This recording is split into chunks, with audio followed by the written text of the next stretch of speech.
Carving complex machinery from a single block of wood means you can't just assemble parts. One wrong cut ruins the entire piece. It all begins with this pristine rectangular canvas. Before the first cut, precise two-dimensional outlines of the truck are drawn directly onto the raw timber. These strict geometric boundaries lock in the shape. Then the roughing out phase begins. Large cuts remove negative space, revealing the raw, bulky silhouette. But here, the structural risk peaks. Isolating the delicate wheels requires precision.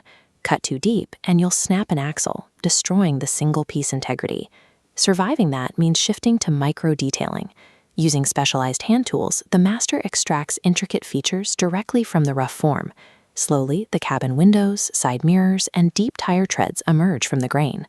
With the carving complete, fine sanding smooths out every harsh edge. Finally, a coat of polish seals the natural wood grain. It removes all tool marks and transforms a dusty carving into a high-gloss luxury item. And just like that, that single block of raw hardwood is now a fully realized polished miniature truck ready for display.